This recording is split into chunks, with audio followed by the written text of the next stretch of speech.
जनता विश्वास कर रही है और मुझे पूरा भरोसा है कि प्रचंड बहुमत लेकर सरकार बनाएगी यहाँ तेलंगाना में। आपकी सरकार में भी पेपर लीक के आरोप लग रहे हैं, यहाँ पर लगातार केसीआर सरकार बोल रही है कि राजस्थान में भी ऐसा हुआ है, लेकिन आप यहाँ पर युवा से बात कर रहे हैं, यहाँ पर भी टीएसपीएससी का लीक हुआ है। हम लोगों ने जो हमारे प्रदेश में कोई पकड़ा गया उसको जेल में डाला गया, SIT बनाई है, हमने नया कानून बनाया है जहाँ पर पेपर लीक में कोई पकड़ा जाएगा उसको उम्र कैद की सजा है।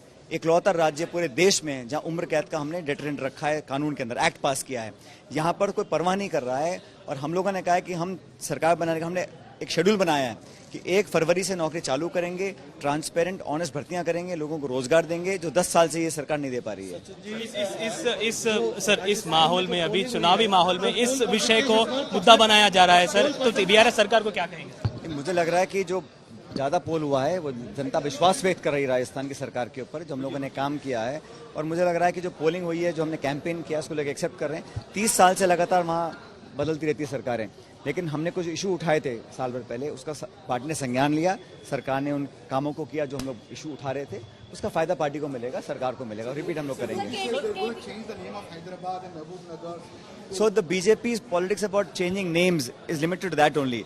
They should change people's livelihoods. They should actually answer to the people why we have the highest unemployment since independence, why the prices are going through the roof, why 2 crore people have not got jobs, why farmers' incomes have not doubled. So the BJP has a lot to answer for, and I think here in Telangana, they're not even in the race. It is a direct fight between BRS and Congress. Rythu बंधु योजना, sir जो रायतू बंधु योजना caste census report on all the Congress road states. Yes. There is a difference of opinion between CM and Deputy CM in Karnataka. There is no confusion. The Congress Party's working committee has clearly endorsed that view, and we are fully committed to the census, whether any state that we form government. In fact, even next year when we form the NDA comes to power, we'll do it in all over India also. Sir एक last question sir एक No, I think people have given BRS 10 years to govern.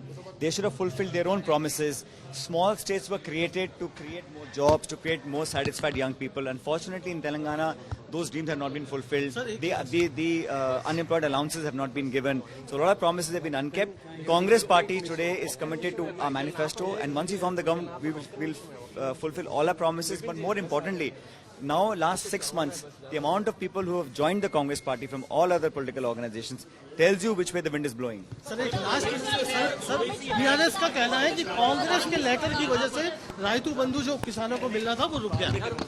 Congress ने चिट्ठी लिखी। हमने तो कहा था कि आप जब ड्यू था अक्टूबर तब दे दीजिएगा, जब मॉडल कोड ऑफ कंडक्ट होता है तब ये पाबंदी लगती है, चाहे वो छत्तीसगढ़ हो, चाहे वो राजस्थान हो, चाहे वो तेलंगाना हो।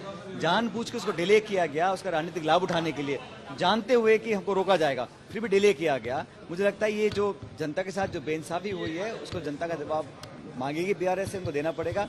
हम जब सरकार बनाएंगे तो हम 15,000 रुपए तुरंत प्रभाव से डालेंगे।